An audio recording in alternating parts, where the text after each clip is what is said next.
విజయవాడ సాయికృష్ణ అదృశ్యము అది lockup death కాదు, lockup మర్డరే అంటూ కూడా కథనాలు వినిపిస్తున్న తరుణంలో ప్రత్యేక కథనం, పరిశోధక కథనం మన కోసం, మన కొలుగూరి 24/7 న్యూస్ వారి కోసం ప్రత్యేక కథనం. ఇది విషయం ఏంటంటే, బెజవాడలో రౌడీలు పోలీసులో కథ చిన్నదేం కాదు, పెద్ద కథే.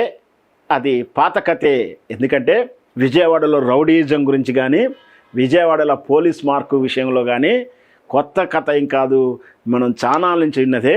వీటి అంటే ఇప్పుడు సాయికృష్ణ విషయం తీసుకున్న తర్వాత పూర్తిగా ఈ విజయవాడ రౌడీల చరిత్ర ఏందో, రౌడీ పోలీస్ రౌడీలు ఈ కథ ఏందో తెలుసుకునే ప్రయత్నం చేద్దాం, వివరాత్మకంగా వెళ్ళే ప్రయత్నం చేద్దాం. ఇక్కడ సాయికృష్ణ మనందరికి తెలిసిందే, మార్కాపురం ఒంగోలు దగ్గర ఎక్కడో తీసుకొచ్చారు. అతని మీద పెండింగ్లో ఉన్నట్టు వారెంట్లు లేదా గతం తాలూకు కేసులు కొన్ని, ఒక మర్డర్ కేసులో తను నిందితుడు, తను ఒక వ్యక్తిని చంపాడని, బహిరంగంగా కూడా చంపాడని సాక్ష్యాలు కూడా ఉన్నాయి. తప్పే, అతను చేసింది నిజంగా తప్పే. ఆ బరితెగింపు ఉండకూడదు మనిషిలో. ఫలితం ఇలా ఉంది, కానీ ఆ ఫలితం చట్టబద్ధంగా ఉండాలి, సమాజపరంగా ఉండాలి. అది పోలీసులు తన చేతిలో తీసుకొని వాళ్ళ సైకోయిజానికి అతన్ని బలి చేశారు. ఇది మనం ప్రశ్నించాల్సిన తీరు.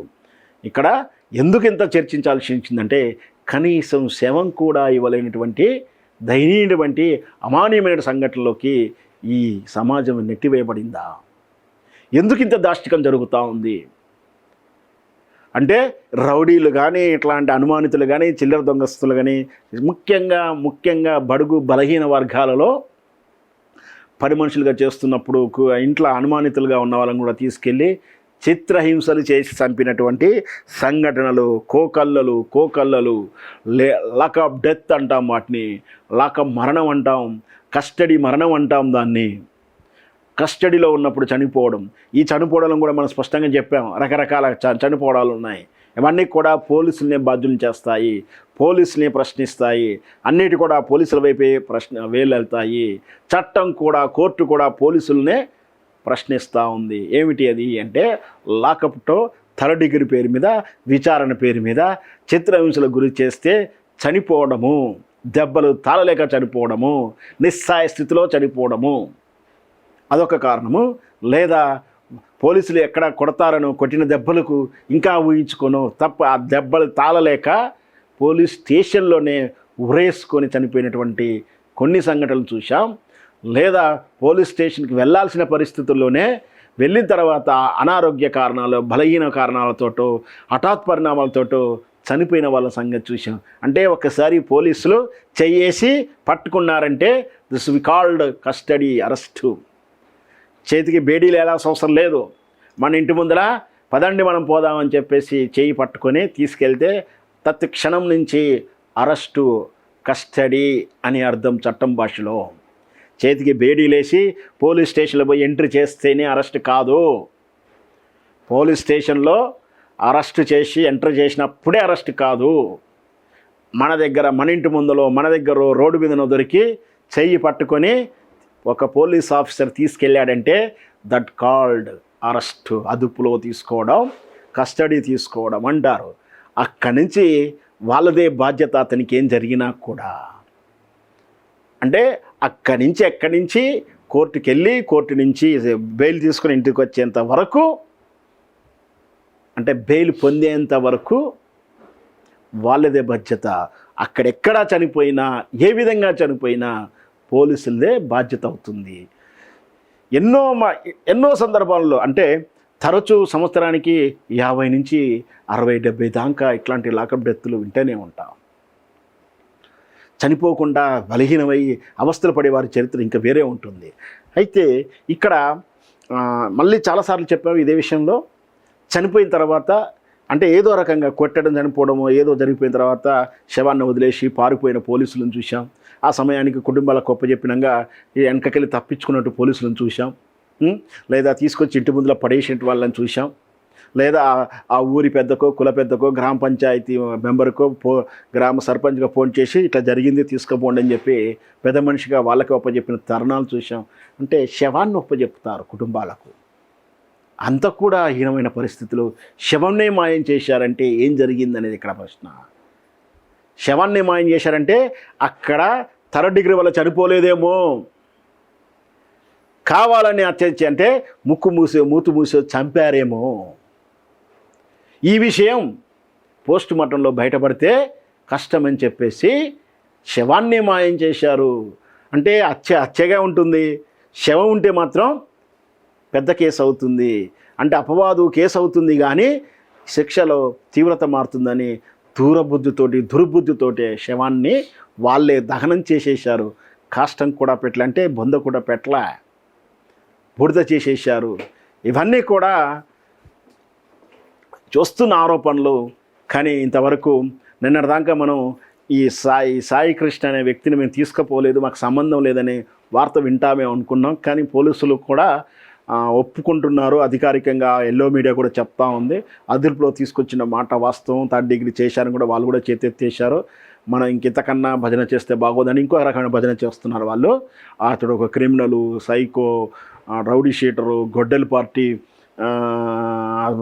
ఆయన మీద పోక్సో కేసులు ఉన్నాయి. అయితే అన్ని నేరాలుంటే, అన్ని కేసులుంటే ఆల్రెడీ చెప్పాను, మీ చింతమనేని క్రిమినల్ 90 కేసులు ఉన్నాయి, మరి ఆయన ఏం చేస్తారు? అవి కూడా ప్రశ్నించాల్సే కదా. క్రిమినల్ కేసులు ఉంటేస్తే తీసుకెళ్ళి చేసేస్తారా, చంపేస్తారా, చట్టం ఇచ్చర్లు తీసుకుంటారా? అలా ఉంటుందా?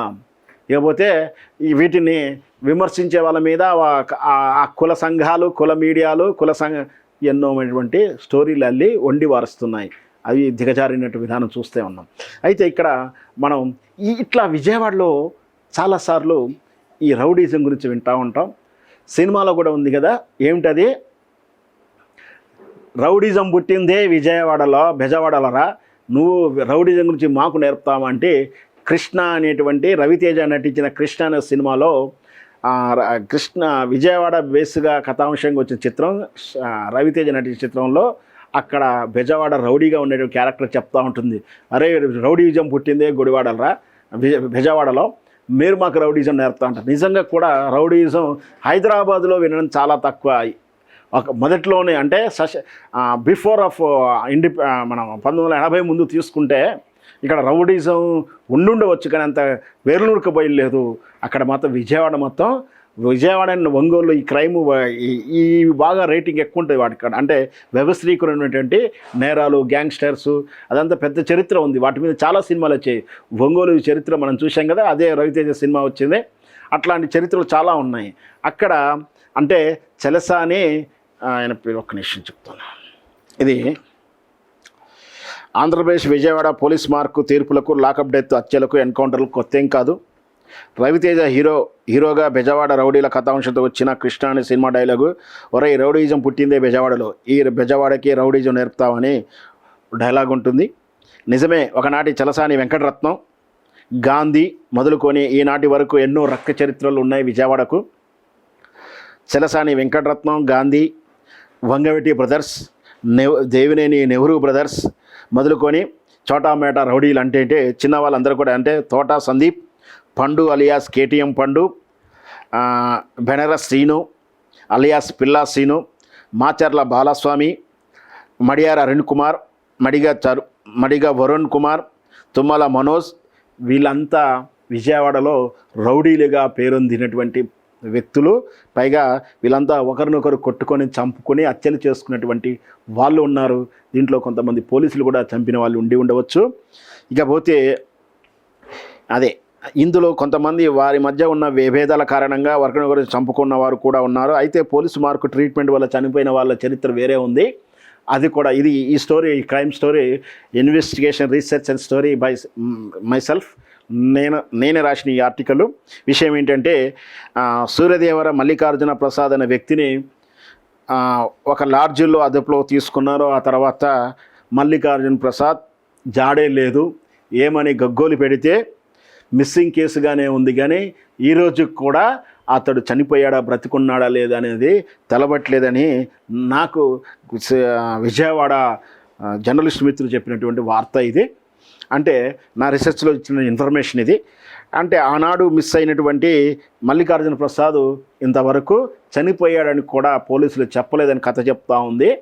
అయితే ఇంకా దాంతోపాటు పెళ్లి దుర్గాప్రసాద్ మాచవరం పోలీస్ స్టేషన్ వాళ్ళు ఇతను అదుపులో తీసుకున్న తర్వాత చనిపోయాడు, దాన్ని ఎన్కౌంటర్ అని చెప్పారు పోలీసులు. అంటే ఇక్కడ శవాన్ని ఇచ్చారు, వాళ్ళు తప్పిదాన్ని ఒప్పుకున్నారు, ఎన్కౌంటర్ అంటున్నారు. పారిపోతుంటనో తిరిగి దాడి చేస్తుంటనో చేస్తారు, ఎన్కౌంటర్ కథ అల్లారు, సంతోషం. అంటే శవాన్ని అయినా ఇచ్చారు. ఆ తర్వాత కృష్ణలక్ష్మికి చెందినటువంటి బుడ్డా శంతన్, ఇది పాపులర్ అయిన ఒక కోడబోయిన శ్రీనివాసరావు, ఇది కూడా ఇలానే జరిగింది, ఇది కూడా ఎన్కౌంటరే. ఈ ఎన్కౌంటర్ బహుశా ఈ 2 చరిత్రలు అనుకుంటా. ఇది మన ఎస్పీ సురేంద్రబాబు గారు, సిపి సురేంద్రబాబు గారి పీరియడ్లో జరిగినటువంటి ఈ పోలీస్ మార్క్ ట్రీట్మెంటు. అక్కడ విజయవాడలో రౌడీజమే లేకుండానికి పోలీస్ మార్క్ చేసినటువంటి ట్రీట్మెంట్లో భాగంగా ఎన్కౌంటర్లు బాగా జరిగింది. అప్పుడు వ్యవస్థలో ఉన్నటువంటి రౌడీజాన్ని కూకటిపిల్లతో వేసే ప్రయత్నం చేశారు. మరి పోలీస్ మార్కుల్లో నిజంగా కూడా కొట్టకుండా తిట్టకుండా బతిలాడితే పనులైతే అవ్వవు, నాకు సమాజంలో చూస్తూ ఉంటాం. కానీ దానికి కూడా కొన్ని హద్దులు ఉంటాయి, ఆ హద్దులు దాటాయి చాలా సందర్భాలు అని చెప్పి సురేంద్రబాబు గారి మీద చాలా విమర్శలు. తర్వాత మానవ హక్కులు, పౌర హక్కుల కేసులు, కోర్టుల చుట్టూ తిరగడం, చివరికి అతన్ని హీరోయిజంలోకి నెట్టబడినటువంటి చూశాం కదా. సజ్జనార్ గారు ఎన్కౌంటర్లో ఆయన హీరో అయిపోయారు. సురేంద్రబాబు గారు అప్పుడు పబ్లిక్లో నుంచి కూడా బాగా హీరోయిజం పెరిగి ఆ స్టోరీ ఆ విజయవాడ ఫ్యాక్టరీలో నుంచే పుట్టిందే శివమణి చిత్రం క్యారెక్టర్ అని కూడా అంటారు. శివమణి నాగార్జున గారి క్యారెక్టరు విజయవాడ సురేంద్రబాబు ప్రేరణతో అని చెప్తూ ఉంటారు. సో మొత్తం మీద అది కూడా పూర్ణ మార్కెట్ అంతా కూడా విజయవాడ స్టోరీ కదా నాకు తెలిసినంతవరకు. అంటే ఇక్కడ పోలీసులు హీరోయిజం అయిపోయారు, కానీ అక్కడ రౌడీలు చంపబడ్డారు. కానీ ఇలా చంపుకుంటూ పోతే ఇంకా వీలే కాదు, ఇంకా ఉన్నాయి. ఇవే కాకుండా వంగబెట్టి రంగ హత్య, పింగళి దశరథరాం తెలుసు కదా మనకు, మన జాతీయ పతాకం ఆవిష్కరించినటువంటి వారసులు వాళ్ళు. పింగళి వెంకయ్య మనవడు అనుకుంటా, లేదా అన్న కొడుకు అనుకుంటా అతను. వంగవీటి రంగ హత్య మనకు స్పష్టంగా తెలుసు. ఇతను గుండా హీరో, రౌడీ షీటరో, ఇవన్నీ కూడా మళ్ళీ అన్నీ తెలిసినాయే. పింగళి దశరథరాం నడి రోడ్డు మీద హత్య. దీనివైన ఎందుకు చెప్తున్నా, ఇది స్నేహితుల మధ్య జరిగిన హత్య కానీ పోలీసులు ప్రేరేపిత హత్య అని చెప్పి చాలా కథనాలు ఉన్నాయి. వంగవీటి రంగ హత్య గుండాల కిందకి వెళ్ళిపోయింది, ఎవరు చంపారో తెలియదు, ఎవరు శిక్ష పడిందో తెలియదు, అసలు నేరస్తులు ఎవరో తెలియదు. కానీ వీళ్ళ వైపు చూపబడ్డాయి, పోలీసుల వైపే ఈ హత్యలో పోలీసుల పాత్ర అని చెప్పి ఎన్ని కథనాలు ఎన్ని ఇంటర్వ్యూలో మనం చూడలేదు. ఇకపోతే వంగవీటి రంగ, పింగళి దశరథరాము, మల్లెల బాబ్జీ ఇట్లా మరణాల హత్యలు కూడా పోలీసుల వైపే తప్పిదాలుగా చూపించబడింది. ఈ లాకప్ డెత్ మరణాలు ఎక్కువగా టీడీపీ పాలనలో, తెలుగుదేశం పార్టీ పాలన, ఇవన్నీ ఎంతైతే చెప్తున్నామో ఇంతకుముందు జరిగిన రౌడీ షీటర్ల హత్యలు, ఎన్కౌంటర్లు, ఇవన్నీ కూడా టీడీపీ హత్యలు, ఇవన్నీ కూడా ఒకరినొకరు చంపుకుంది. పింగళి దశరథం, ఇంకా ఇదేంది వెంగవీటి రంగ హత్యలు, మళ్ళీ ఆ నెహ్రూ వీళ్ళ కౌంటరు దేవినేని నెహ్రూ వాళ్ళ కుటుంబం మీద జరిగినాయి.